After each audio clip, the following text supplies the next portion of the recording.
ចាចំណុចទាំង10ដែលបញ្ជាក់ថាអ្នកកំពុងដើរផ្លូវត្រូវ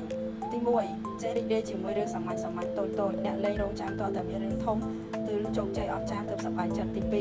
2លេងបឹងលើក្តីសុខលើអ្នកដទៃអ្នកយល់ថាសេចក្តីសុខពិតប្រាកដចាកាត់ចេញពីខ្លួនឯងហើយលេងយកអារម្មណ៍ខ្លួនឯងទៅចងភ្ជាប់នឹងការសម្រេចចិត្តរបស់អ្នកដទៃទៀតហើយទី3ជឿលើភាពស្ងប់សុខជាងការចង់ឈ្នះអ្នកចាប់ផ្ដើមដល់តម្លៃដល់ភាពស្ងប់សុខក្នុងផ្លូវចិត្តនិងការប្រកែកយកឈ្នះចាញ់ដែលគ្មានប្រយោជន៍ទី4ស្គាល់ច្បាស់ពីអត្ថប្រយោជន៍នៃជីវិតអ្នកយល់ច្បាស់ពីគោលដៅខ្លួនឯងនិងដឹងថាអ្វីឬអ្នកណាដែលពិតជាមានតម្លៃបំផុតសម្រាប់ជីវិតអ្នកទី5អនុញ្ញាតឲ្យខ្លួនឯងសម្រាប់តែមិនបោះបង់អ្នកទទួលស្គាល់ភាពនឿយហត់ហើយចេះសម្រាប់អមួយរយៈតែមិនមានកំណត់និងព្រមចោះចាញ់ព្រមខិតឡើយទី6ចេះរំដោះខ្លួនពីកំណត់អវិជ្ជមានរឿងខ្លះដែលធ្លាប់តែធ្វើឲ្យអ្នកស្ងប់ស្ងាត់ពេញមួយថ្ងៃពេលនេះអ្នកចេះរៀនលះបង់និងមិនដោយវាទៅតាមដំណើរទី7ទទួលស្គាល់ចំណុចខ្វះខាតនិងខំអភិវឌ្ឍ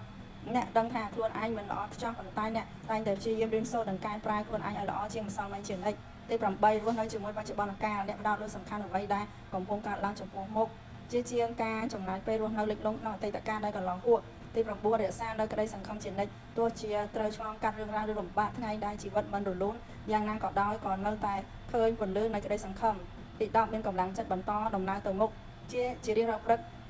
អ្នកតែងតែមានធម៌ពលញាក់ពីគេដើម្បីត្រៀមខ្លួនប្រឈមមុខនឹងបន្តដំណើរជីវិតសម្រាប់ថ្ងៃថ្មីបន្តទៀតការពិតណាស់ជីវិតដែលល្អប្រសើរមិនមែនគ្រាន់តែយើងមានគ្រប់យ៉ាងនោះទេវាជាជីវិតដែលយើងត្រូវតែញញឹមចេញពីបេះដូងជាមួយនឹងអ្វីដែលយើងកំពុងមានពេលនេះចាអរគុណបាយបាយ